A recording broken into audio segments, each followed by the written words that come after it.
Praise the Lord, glory to God po. Purihin ng Panginoon. July 2, 2024. Heavenly Father, let us pray. Heavenly Father, God, the God of the universe, you are the God of Israel, the God of every human being in this world, the God of all the living creature. You are the God who has the only power to build and destroy all that we can see. You are the God who can give hope to us for an eternal salvation. Thank you, Lord, for your abounding grace. Thank you for the love that never withers. You are the faithful God. You are too wise to be mistaken. Father God, in this short meditation of your word, we pray that may your Holy Spirit be with us. May the people watching this FB Live, guided by the truth of your word, cleanse our hearts from all the stain of our sins. May your word come to us with power. Thank you, Lord. All of this we pray in Jesus' mighty name. Amen. Glory to God. Yan po. We will greet happy birthday. Happy birthday to Andre de la Cruz. Yan po, pamangkin ng asawa ko. So, parang pamangkin ko na rin. And, happy birthday to my tito, Ruben Deseo. Happy birthday to Mexico, Local Pampanga. Happy birthday to Louis Adanza. Happy birthday to Brother Ivan De Villa. Happy birthday to Sister Maria Cecil Panaligan Daso. Happy birthday to Natanoj Sinol Anedat. Happy birthday to all the birthday celebrants today, July 2, 2024. May God bless all of you. May God bless your family. May God will give you more birthdays to come, and may God give you the strength every day. May God give the desire of your heart, and may God give you the wisdom that you need. Yun po, glory to God, and thank you again to all the people who's supporting me, sharing my reels, my videos po. Salamat po. Salamat. From the bottom of my heart, salamat po. And I want to share Permax. Yan po.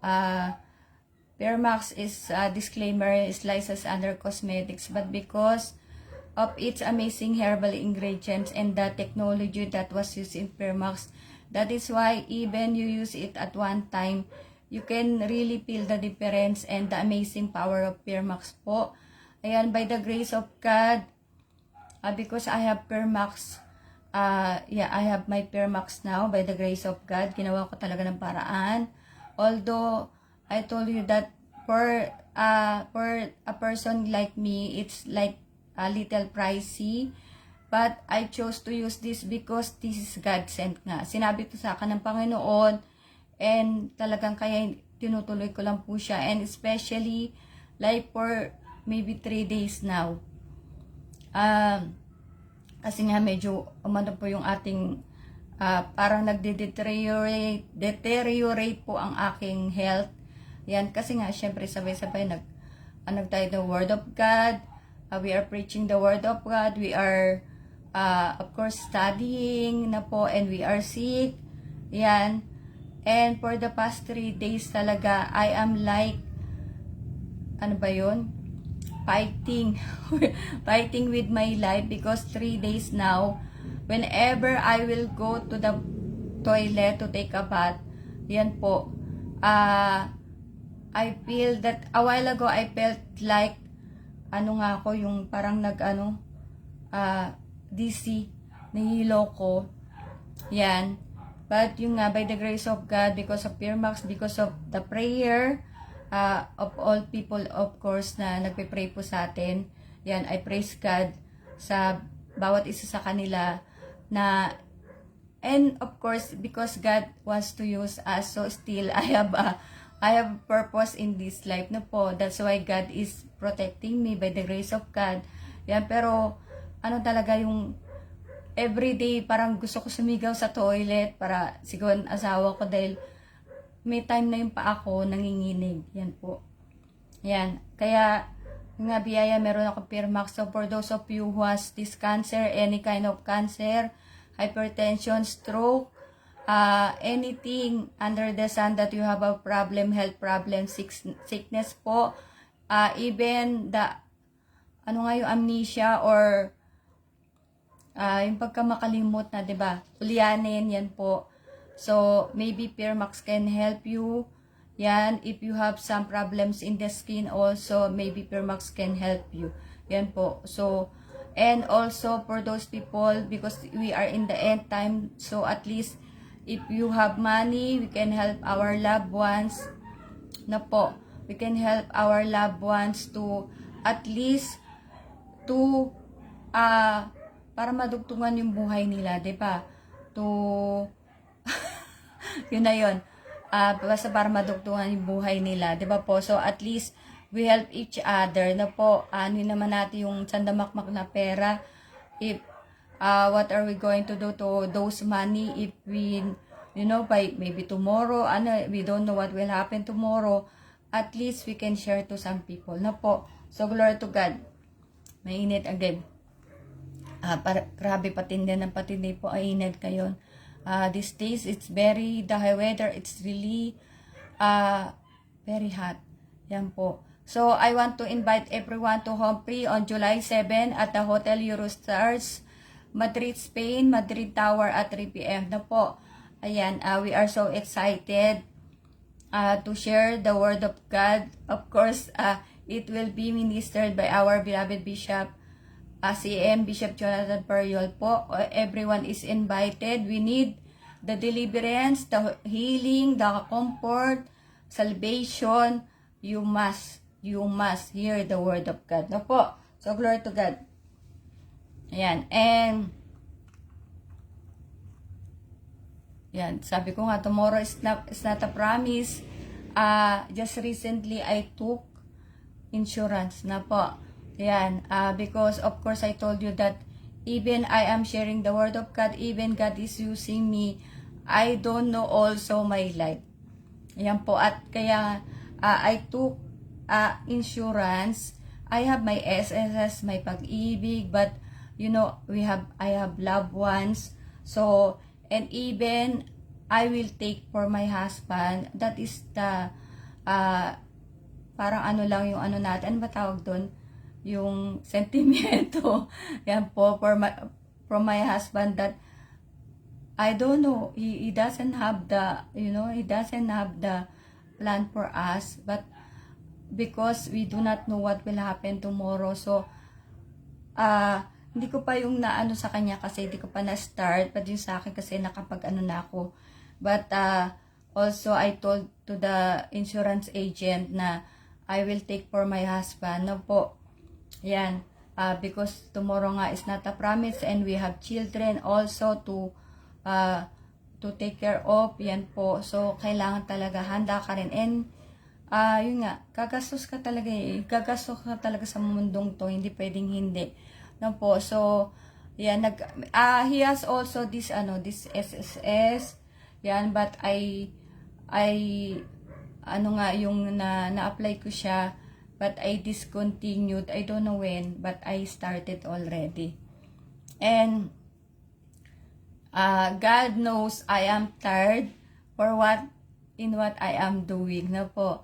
I am hurt in hurting people, especially my loved ones. But I rather chose to hurt them than seeing them thrown in the lake of fire. Na po. God knows I will be more stressed if they will be left behind. Glory to God. Actually, just a while ago when my husband handed me over the peanuts, I asked him to buy peanuts for me. That's one of my favorite. I told you nuts is my favorite because it helps your brain. It helps your brain. There is omega-3, diba, in nuts, in eating nuts, no po. And, yan nga, I gave him money to buy the peanuts. And I felt guilty because in my mind, like I was saying, sorry daddy, I have to put you again in chamber. Yan po. na ayun nga inaabot niya sa akin kanina yung money. Nagpabila ako sa kanya, nagbigay ako pera. At kumbaga sa isip ko, pasensya ka na. Gigisahin na naman kita. Ano po, I cannot do anything because yun nga, I rather choose to hurt them than to see them in the lake of fire. No po. So, ayun talaga, pasensya na. Alam ng Diyos na ako ay mai-stress. Mahal na mahal ko sila. At ito po ay paraan po ng Panginoon. Yung nga, para sa kanilang kaligtasan. Yan po. Hindi, kumbaga hindi natin ginagawa para lang natutuwa ako dahil galit ako sa kanila. Ano po. Yan, I cannot share the word of God if there is anger in my heart. No po. Yan. Kaya mas maganda na masaktan sila. 'Di ba? Kaysa mapunta sila sa dagat-dagatang apoy. No po. Yan po rin po ang Panginoon. And God did not succeeded when He wanted all of them to receive salvation. You remember during Humphrey in Dagupan, He will do everything so that all of them will receive salvation because He knows, yun nga, I love them, I love all of them, and God loves all of us. We can see that you are trying, that I can see that they are trying to be good, no po. Yan, but yung nga kasi, di ba sabi natin sa Ephesians 2:8-9, for it is by grace you have been saved through faith. This not from yourself, it is the gift of God, not by works, so that no one can boast. We cannot save ourselves. No po, unang-una, we cannot save ourselves. Only Jesus Christ can save us by being good, because salvation is free gift. This is a free gift, but we need to receive it. If you will not receive it, you will not be saved. No po. So, yun yung natin. We always say that if you want salvation, that is free, but you need to receive. Diba po? Ito'y libreng regalo. Libre. Pero kailangan tanggapin mo. Yan, hindi, I can see, nakikita ko sila na parang nagbabago, yung, kumbaga, alam mo yun, nagpapakabait. Pero kasi nga, yung nga, diba, Romans 3:23, walang mabait, wala talaga. For all have sins and fall short of the glory of God. Lahat talaga tayo.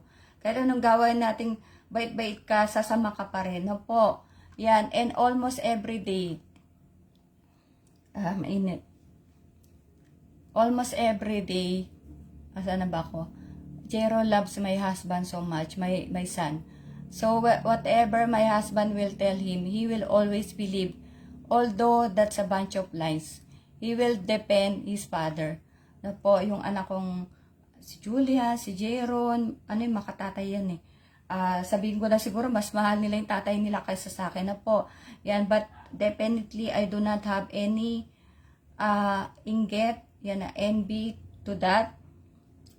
I know that already because they are with their father for how many years, and I was not with them na po, because I told you I was an OFW, and almost every day Jeron will come to me. His charming tactics was from his father traits. Yan po, may yung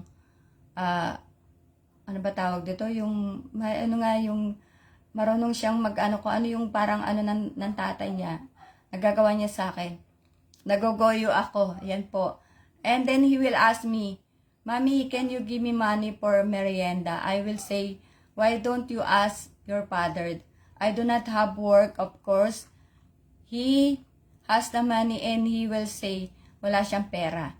Yan sasabihin ng anak ko na si Jeron. Always he will tell me, Daddy, he doesn't have money and I do not have work.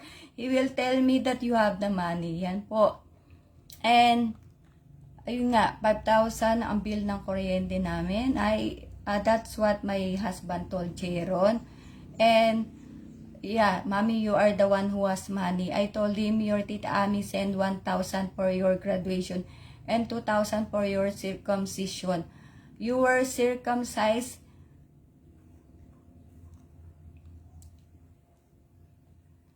You are not circumcised in the hospital. So, what do I mean by this? How can we stop lying. What do I mean by, by this?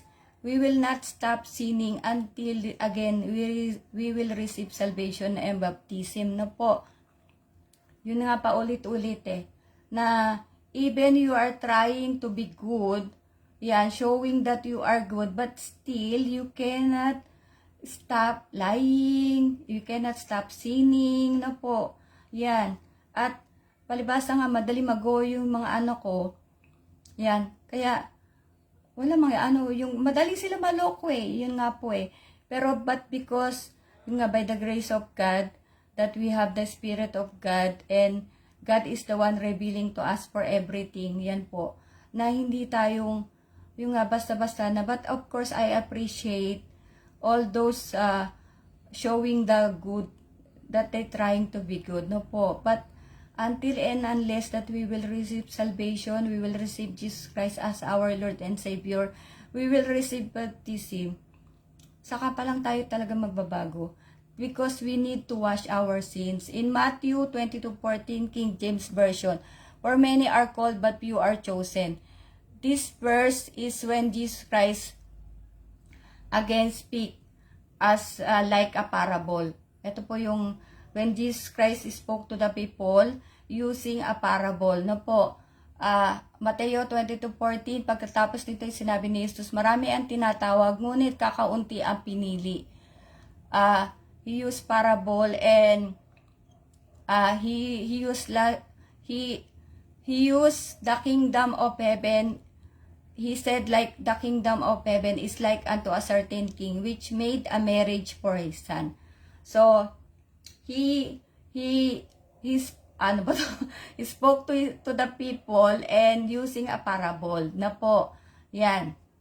That entering a kingdom of heaven, the kingdom of heaven is like unto a certain king which made a marriage for his son. Na po. So yung kumbaga yung papunta ka sa langit kay parang ito nga yung pagkasal nga, kaya nga merong marriage supper of the Lamb na po. Yan. And God sent His servants, preachers, in the earth na po. But some people are busy in this earthly world trying to make money, having their own businesses, so many excuses to hear the word of God, to know the truth, to serve the Lord. God will filter us. Yan po. Kaya, yun nga, many are called but few are chosen. Sasalain tayo ng Panginoon, no po. At that is why some brethren also come and go. We need to undergo trials, hardships, and even persecutions. Ayan nga, that's why I told you that even me myself is going on this yung nga, trial and temptation na po. Ayan na. Tinetest ako ng Panginoon if I am really genuine, authentic, yung nga, sincere on what I'm doing. No po, yan, in serving the Lord. And because before I told you that I don't know why I'm selling because that's when I started. I'm selling the ukay-ukay from the box of my best friend. But I really don't know that I'm going to this kind of preaching the word of God. Basta napupunta na lang po ako doon. Hindi ko na napapasa yung sarili ko na bigla na-preach na ako, ganyan.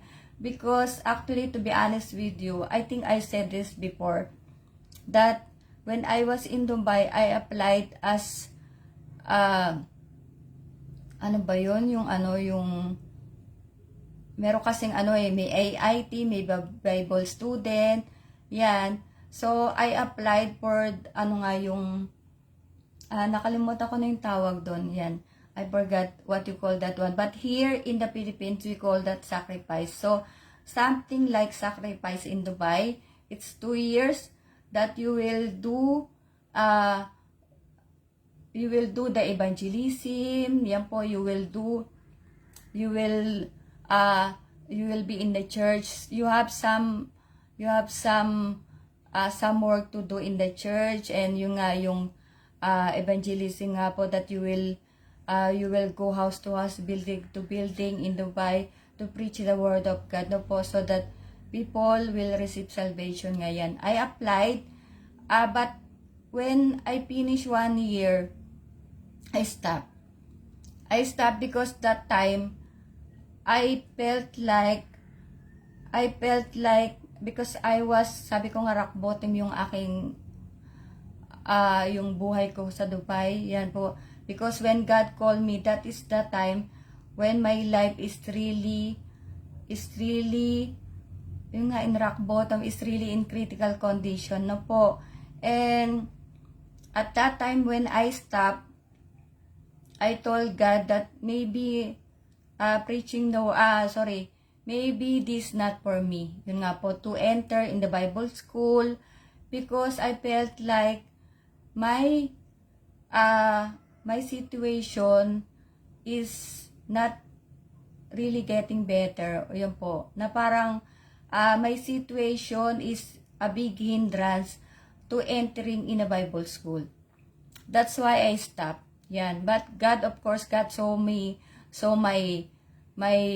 dedication in preaching the Word of God. Yan, meron po kaming, we are in Dubai, and yan, we have some hours to devote to go house to house, building to building, to invite people, and to do the work of God ngayon po.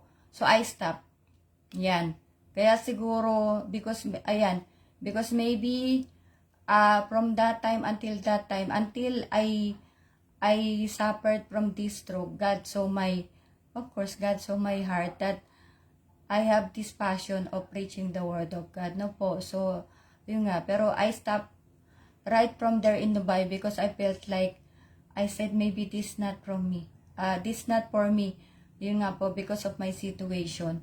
Okay. So, God is calling us to receive salvation, but we have to show God that we are worthy enough to enter His kingdom. God needs to see that we are genuine servant of God.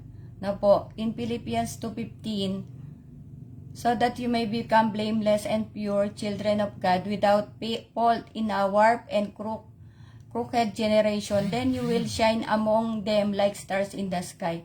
Pilipos 2:15, gawin nyo ang gayon upang walang anumang maipaparatang sa inyo at kayo ay maging dalisay, mga anak ng Diyos na walang dungi sa gitna ng isang lahing liko at lihis. Magliwanag kayo sa kanilang kalagitaan tulad ng mga liwanag sa sanlibutan. It's one thing I shared before, right? Our Bishop Aldrin said that it's one thing to be saved, but it's another thing to enter the kingdom of heaven. Only those people who care about their souls. Sabi ko nga, I also said that the one who will watch this FB Live are those people who care about their souls. The one who will care to listen to the true gospel of Jesus Christ. No po, yan. That is why, yung nga sabi nga, many are called but few are chosen. Because people are busy with our own lives, people are busy with our businesses, yan po, ang daming people are busy trying to be rich, 'di ba? Namimili ng mga cars, kung ano-ano. People are busy in this earthly world, no po. Yan, kaya yung nga, kaya may pagsala po ang Panginoon. Nasasalain niya talaga na, kasi it's very easy to receive salvation because this is free. 'Di ba? Libre eh. So, kahit talaga sino, pwede. Kaya, that is why in the church, people are coming and going. If the brethren will feel that, oh, this church always giving, and yun nga yung, for example, that I told you that the churches, most of the churches here in the Philippines, those are built by the brethren. If you have the talents, you have the skill of being an engineer or for design or whatever whatever you have, God will use your talent. If you are available, of course, God will use your talent, yung nga, for the glory of God. Kung yung nga tawag dito, dapat available ka talaga sa gawain ng Diyos na po. Yung ginagamit niya, God is using the people who are available. And, kasi there are so many talents in this world that they are graduate, they are rich, you know, they have so many talents you can say, but they are busy. They are busy in this world, you know po, pagpapayaman. Yan, kaya many are called but few are chosen. Yan, kasi hindi talaga lahat magstay. Yung nga po, that's why there is this, yung nga yung wide, 'di ba, wide gate. Yan, tapos merong narrow gate. Yan, kasi hindi lahat talaga makakapasa. Yan, but of course, we pray that we will endure the hardships. No po, dahil libre kasi yung salvation. Ang ano nga, yun nga, it's one thing to be saved, but it is another thing to enter in the kingdom of heaven. Pag hirapan mo talaga. But that doesn't mean na paghihirapan na talagang, yun nga, di ba, hindi ka dadanak ng dugo. Hindi mo kailangan dumanak ng dugo. Yung nga, di ba, merong verse. There is a verse that we didn't reach that stage that we shed blood like Jesus Christ, 'di ba po? Ang ano lang natin, we have in the stage of sacrifice. Sacrifice yung nga in serving the Lord, sacrifice to at least you know, to understand the word of God, especially on yung nga sabi ko sa tithing. We need to understand that the 10% that is not from us. That is not for us. That is for God talaga. 'Di ba? Utos yan po talaga. Kaya wag nating angkinin. Yan. That's why sabi ko nga, people are come and go sa church. If you have the faith, if you don't have the strong faith, you will think that the church is getting money. But you didn't see what the church are building. Building, mali yata.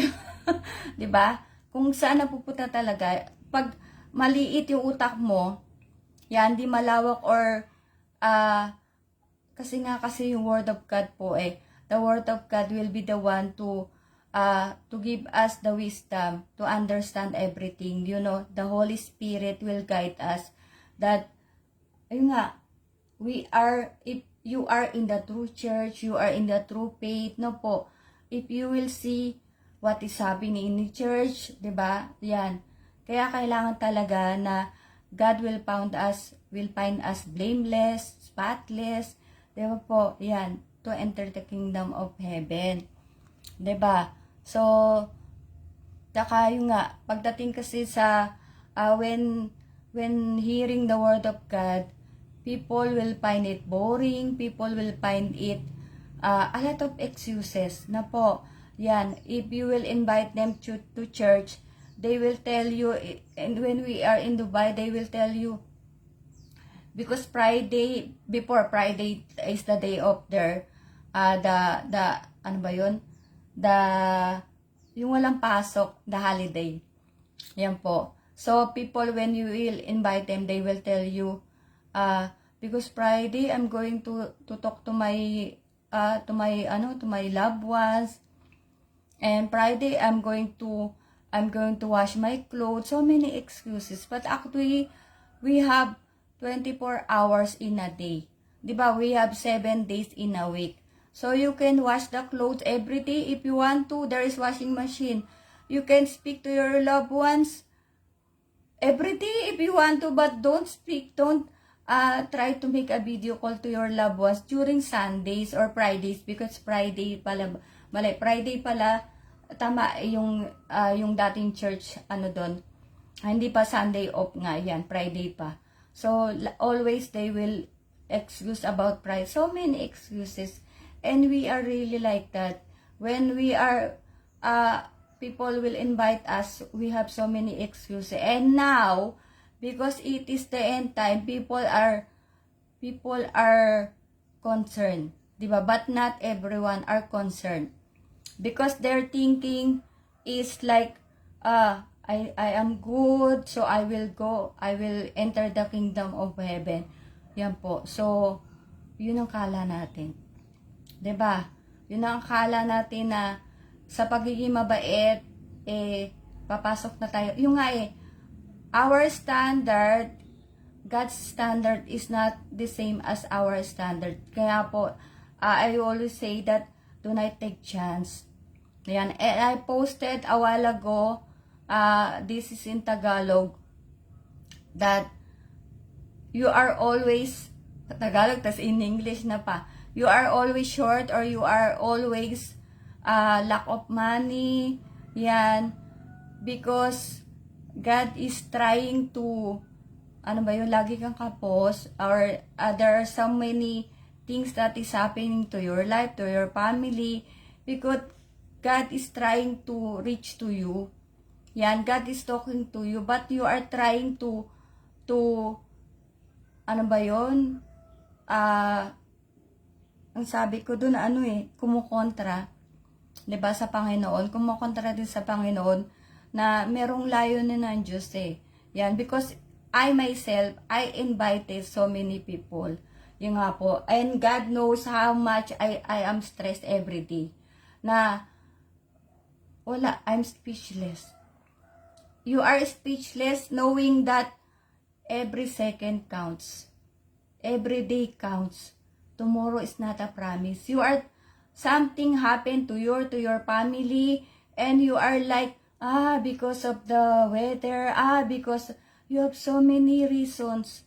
Yan, but actually, God is trying to speak to you. Diba? Ayan ang katigasan po ng ulan natin. And that is in the Bible. I posted also, diba? Because we are really stubborn. So, only those people who care about their souls, only those people who are available to listen to the Word of God, of course, and to serve the Lord faithfully will enter the kingdom of heaven. Kaya nga, many are called, but few are chosen. No po. So, glory to God. Sana nawala na ako. Umakyat. Naku, nawala. Wala na yan. Hindi, ito po. Kasi di pa tayo nagpe-pray. And let us pray. Thank you, Lord, for your word. We are blessed by your word. Thank you for the unconditional love that you are showering to us. May we be faithful enough to do your holy will and obey your commandments without being disturbed by all the things this world can give us. We pray for strength, we pray for endurance, we pray for wisdom to discern all that is from you and all that is from the world. In Jesus' mighty name we pray. Amen. Glory to God. So again, salamat po uli, and yung nga, see you all tomorrow, and God bless us all.